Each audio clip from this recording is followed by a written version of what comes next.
دلوقتي؟ يا كابتن العالم كبير، اكبر بكتير من مخ اي واحد فينا. ده فيه 3000 مليون مخ. على العموم نبقى نتناقش في ارائك دي. على العموم نبقى نتناقش في ارائك دي بعدين. لحسن شايفاهم جم دلوقتي ودخلوا في الاوضه الثانيه، ودلوقتي هيدخلوا الاجتماع. وارجوك ظهر رجل واحد ليكتب اروع صفحات التاريخ. الناصر صلاح الدين.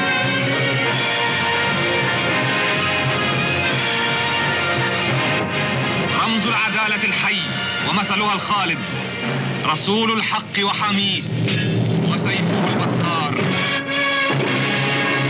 يا محمد يا حبيبي يا حبيبي، إمام المرسلين إمام المرسلين إمام المرسلين والمجاهدين، إمام المرسلين والمجاهدين، إمام الشاهدين إمام الشاهدين إمام الشاهدين، إمام الخائفين، إمام المنذرين، إمام المنذرين والمبشرين.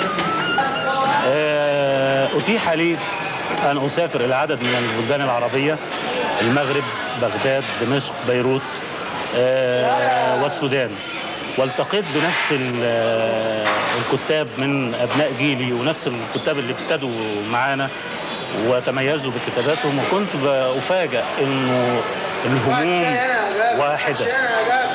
وعندما كنت ألتقي ببعضهم مثلا في المغرب التي تقع في أقصى القارة الإفريقية، أو في بغداد أو في دمشق أو في بيروت، كنا نبدأ الحديث ونحن نلتقي للمرة الأولى وكأننا فارقنا بعض منذ البارحة. وحدة الهم. ده شيء يعني ده شيء كان موجود من 100 سنة فكرك، أو شيء جديد أو شيء تطور، أو يعني يعني هل الوحدة العربية ما صارتش، بل في وحدة هموم صارت. أنا بعتقد إنه من 4 قرون كانت في وحدة عربية حقيقية. يمكن ما كانش في بعض المشاكل الموجودة الآن. على سبيل المثال، تخيل أن ابن بطوطة انطلق من طنجة الآن وقام برحلته. كم جمرك سيوقف، وكم مخفر وكم فيزا وإلى آخره.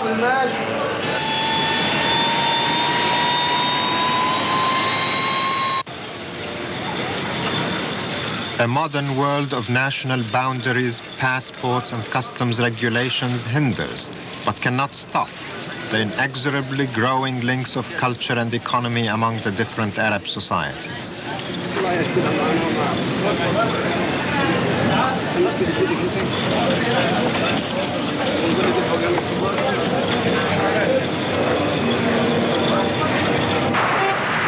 The Gulf states have been transformed beyond recognition by the new wealth from oil.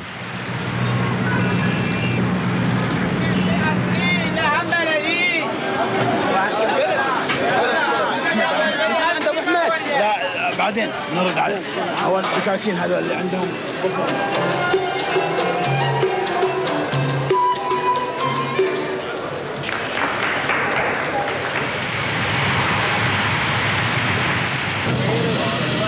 Now they are the magnet of attention for the rest of the Arab world.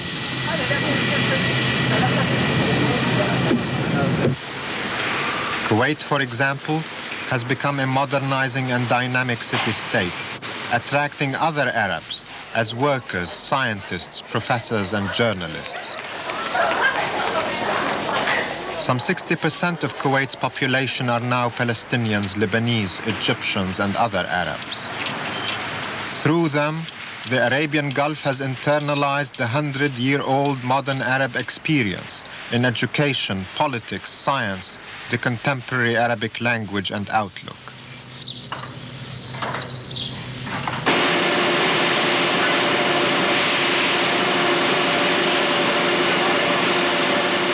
In less than 20 years, the Kuwaiti press has become a press for all Arabs. شوف المصر أستاذ هيدا عن شو؟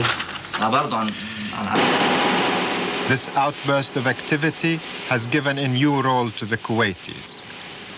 30 years ago, they were mostly traders and fishermen in a small settlement on the edge of a vast desert. They looked out to India as much as to the Arab heartlands.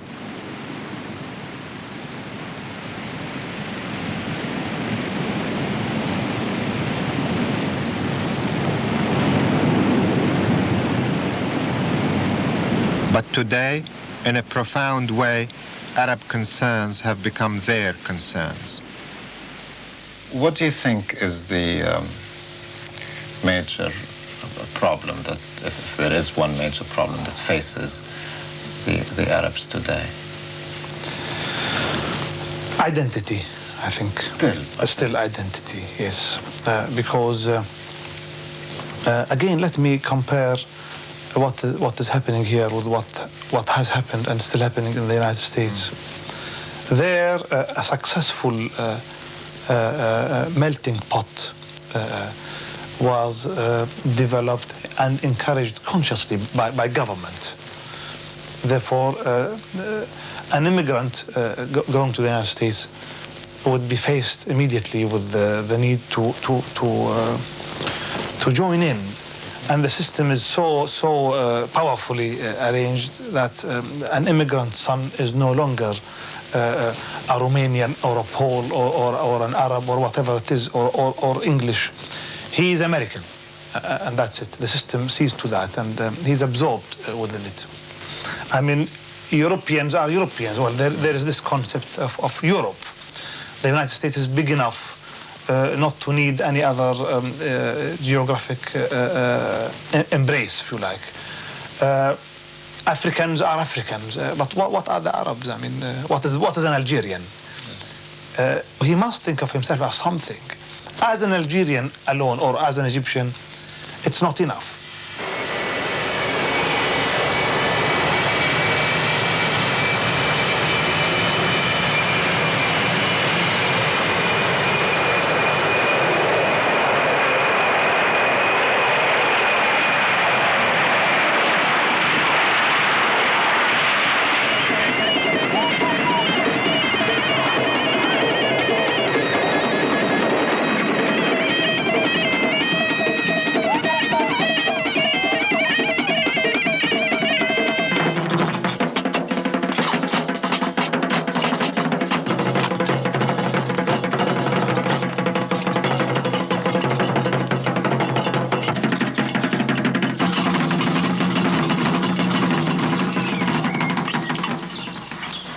At the other end of the Arab world is Morocco.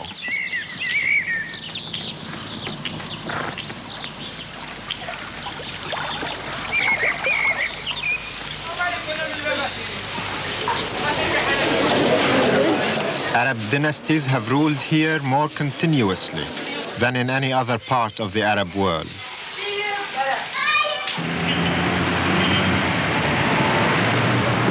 The European empires which established their presence here did leave their mark. The French ruled Morocco for some 40 years, and there are permanent relationships with Europe and the West common to all Arab societies, the relationships of technology, economics, and political ideas.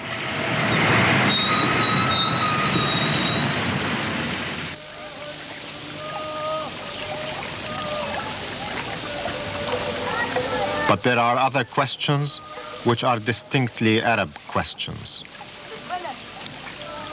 I know why, coming from the east, from South Lebanon myself, why the Palestine problem is of such enormity and why somebody in Lebanon or Syria or even Egypt, I mean, would say something to the effect that the Palestine problem is the major problem of the Arabs. Mm-hmm.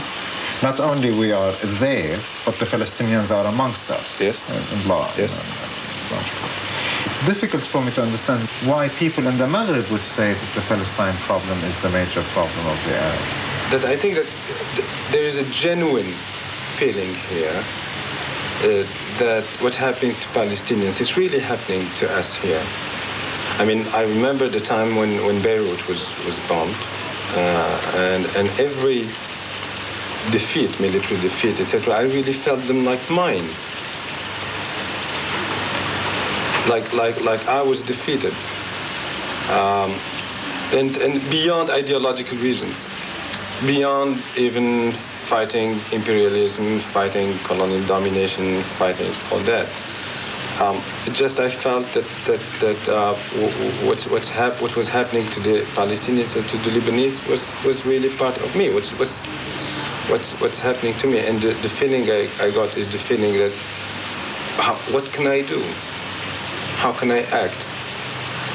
Do I have here in Morocco the means to influence the events here? I must say that I didn't find many means, didn't find many solutions.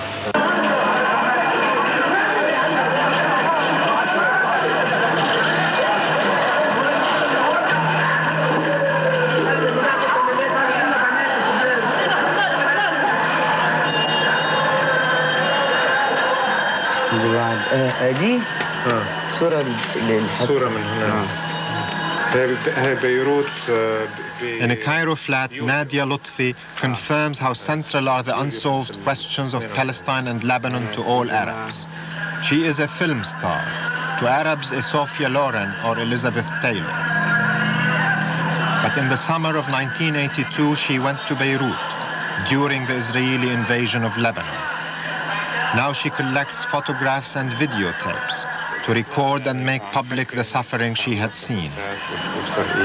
بقى طول ما قاعد راحة والشعر ما عنديش شغل طبعا في التليفون في الشباك في الكاسيت أي حتة أنا هفضح العملية دي ولازم وهي كلمة جد.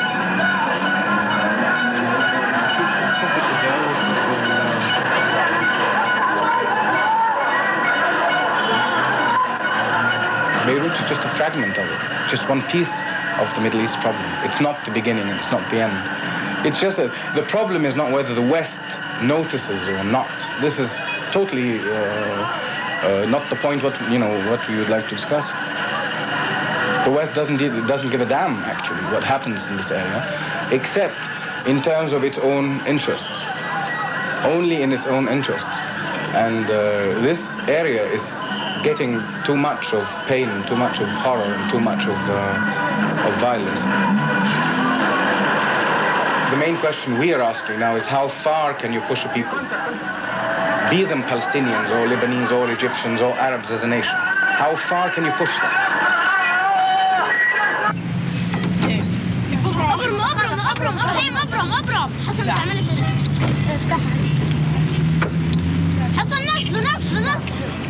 If Arabs today agree on anything, it is that they have little cause for self-congratulation. As a medieval Arab historian of today, I am called upon to explain the relevance of the Arab past to the Arab present far more urgently than if I had been a European historian of 13th century Germany. I think in the case of the Arabs, perhaps there's a special explanation in terms of why the past becomes so relevant. Because Arab identity today depends a great deal on history. Identity is always negotiable. I can be at one time Arab, at another time a Muslim, at a third time a Palestinian. And it frequently depends on external pressure. Those things that pushed me to become Palestinian, which is what I am, can at other times push me to become an Arab. I can feel myself to belong to an Arab world, which historically speaking has played a decisive and central role in the evolution of world history. So I am an Arab, but I'm also a world citizen. The Arab nation has always been part of world culture. I know. Cousins of the Greeks, cousins of the Persians, cousins of the Turks. In that sense, we've always been world citizens. No, I'm talking about something very specific. If Beirut burns and I was tied to Beirut, I perhaps can find a teaching job somewhere else. can my people, I mean, that sense I'm a citizen of the world, I can speak English, I can go here or there. But can my people as a whole find a job elsewhere? In Philadelphia, in the United States, can they as a whole? And ultimately the question is, can I really have an identity, whether Arab, Muslim, Palestinian, Lebanese, Maronite, whatever? Can I really have an identity separate from the fate of my people? All through the summer, there was a war being waged in an Arab country against Arabs, and the entire Arab world, which we've been talking about is so important and so powerful, did absolutely nothing. The entire Arab world just sat there in political terms. Now, I visited some of the countries after the war, and I found that people were very moved. But nothing else moved. I mean, there were no demonstrations. There was no political action. Well, I mean, Europe showed more solidarity with the British over the Falklands than, which, I mean, was an affair which involved how many hundred people, how many thousand people, than the Arab world showed over Lebanon, which is an affair that involved the lives of several million people and ended the lives of several tens of thousands of people. I mean, you go to Egypt and you find people really worked up about it. You go to Tunis or you go to Damascus and you find people really worked up about it. The newspapers are really full of it. Yes. Everybody's reading it and watching it on television and moved by it. Yes. But the official structures that supposedly represent the Arab world are apparently more in tune with Washington than they are with their own people, or something like that. But that simply means that the official Arab world is not moving. It doesn't mean that the Arab peoples are not moving. In other words, that the distinction ought to be made when one talks about Arab reactions between how the Arab regimes reacted to X event and how the Arab peoples reacted. It's so depressing to see year after year, and war after war, and crisis after crisis, and massacre after massacre, and country after country being torn up. This wonderful potential just doesn't seem to be actualized, decade after decade after decade. I think we're going backwards. My hypothesis is that the whole concept that we are Arabs does not mean that we are a nation. It means we are a culture. And I take the notion of a culture in the classical Arabic sense of the thing, that is, we are many things in one thing. We are not a nation in the European terminology where France is France, that is, it's a very central, culturally very central society. We have to take Arabism as a cultural dimension and not as a European national concept. Okay, you have this wonderful cultural diversity and plurality and all this stuff, and there's Arab culture, fine, very good. But what's happening in the world today is that you have groups of nations slowly integrating, because that's the only way in which certain political and economic things can be achieved in the world today.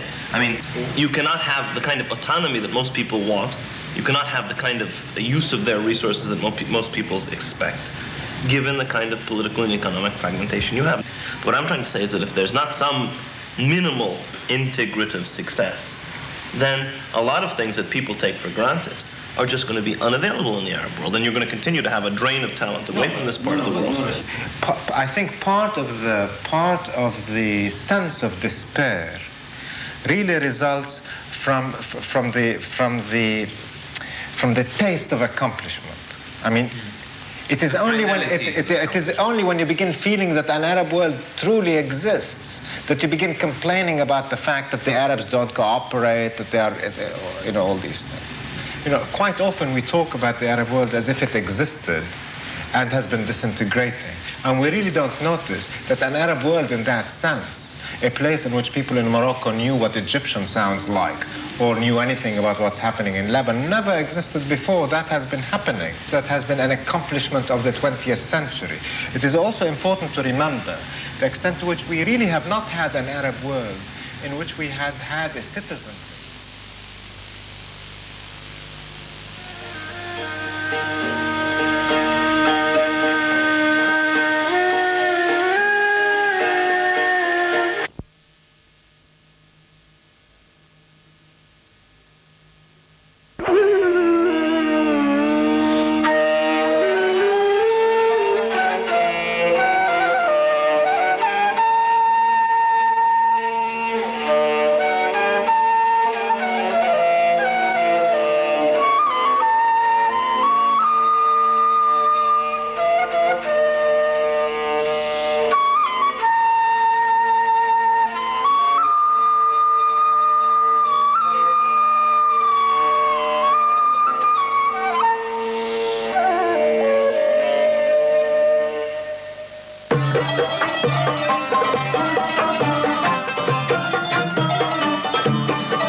young men in Damascus are playing the music of Andalusia, the tunes of medieval Arab Spain.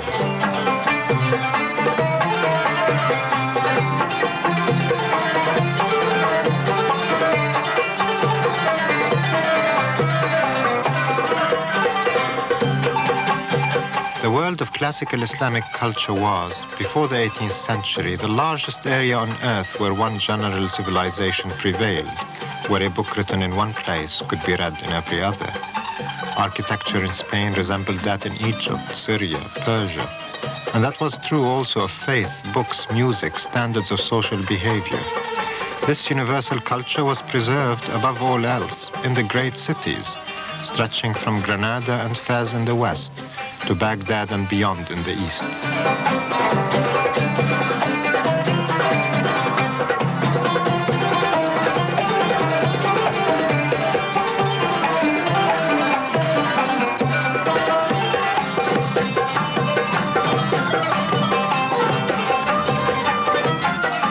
Yet every Arab today lives in the 20th century, not in the 15th. All are subject to the world of modern history.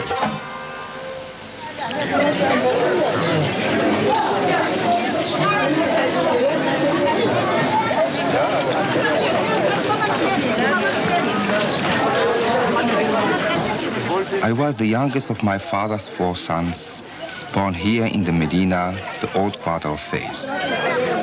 On the surface, little has changed in the last 40 years.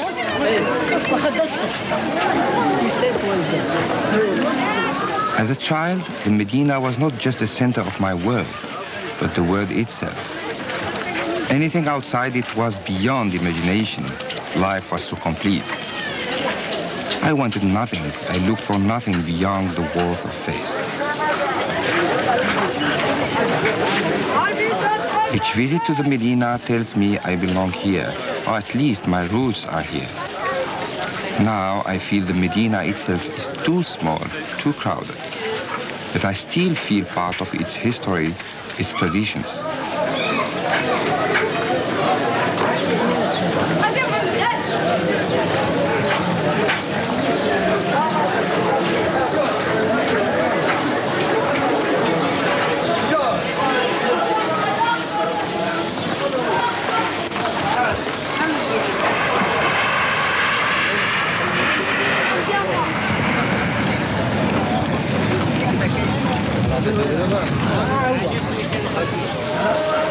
Within its walls, Fez presents at first sight a uniform appearance. But as soon as the eye adjusts to the light, shapes and colors, subtle divisions appear.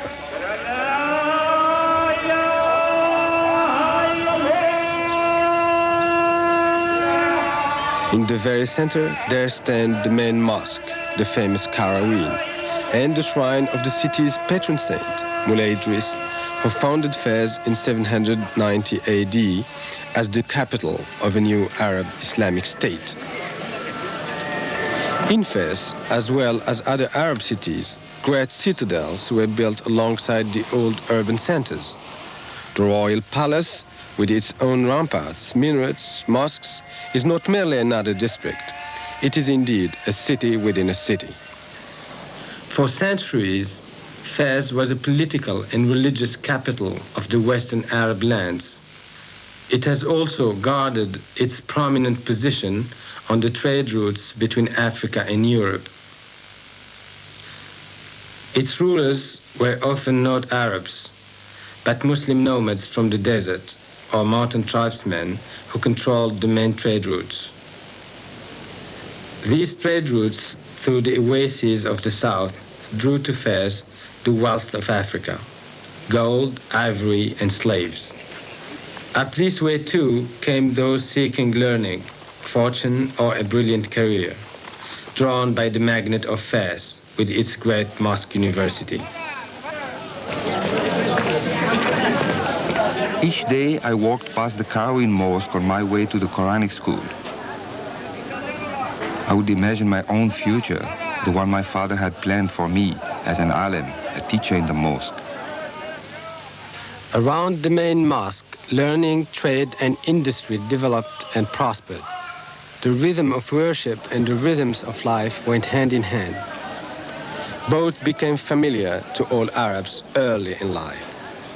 Thus Abdul Malik, as any other Arab boy in Arab cities, absorbed these ancient rhythms together with the religious heritage he was formally taught. It was under the bathhouse that my day began drying my clay slate with the help of our friendly local boilerman.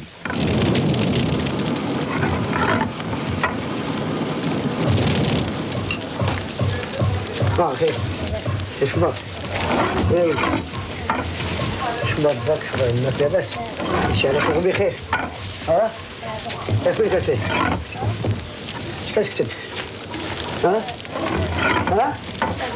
مازال ما كتبتيش والو ايوا خصك تبدا تقرا مزيان فهمتي خصك تبدا تقرا مزيان باش تنجح ان شاء الله غننجح يا مزيان ايوا الزردة فوق الصوتية ولا مازال؟ مازال صوتي شي الزردة؟ خصكم تصوبوا الزردة اخي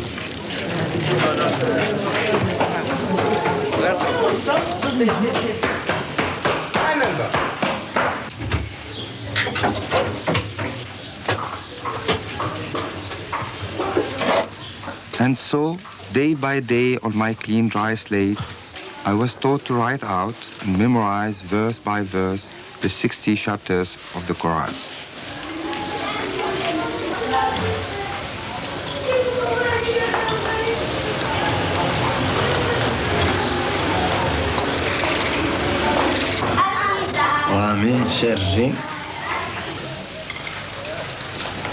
This formal education called boys to various careers.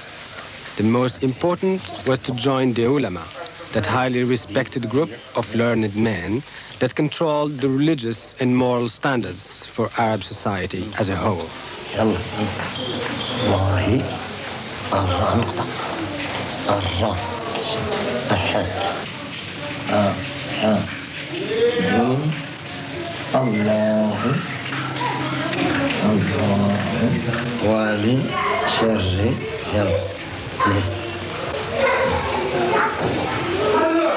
بسم الله الرحمن الرحيم قل هو الله أحد الله الصمد لم يلد ولم يولد ولم يكن له كفوا أحد بسم الله الرحمن الرحيم قل هو الله أحد الله الصمد لم يلد ولم يولد ولم يكن له كفوا أحد بسم الله الرحمن الرحيم قل هو الله أحد الله الصمد لم يلد ولم يولد ولم يكن له كفوا أحد. كتحفظ قل أعوذ برب الفلق كتحفظ قل أعوذ برب الفلق وهكذا ما عرفتي قل أعوذ برب الفلق.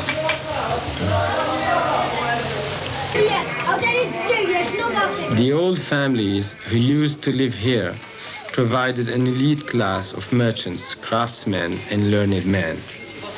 If they could not control the power of state, they certainly controlled the high bureaucracy.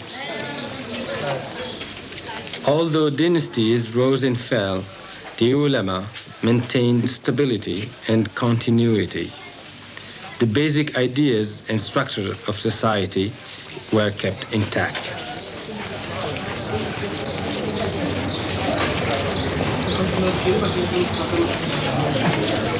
بسم الله الرحمن الرحيم قل هو الله أحد الله الصمد لم يلد ولم يولد. I never became a religious scholar.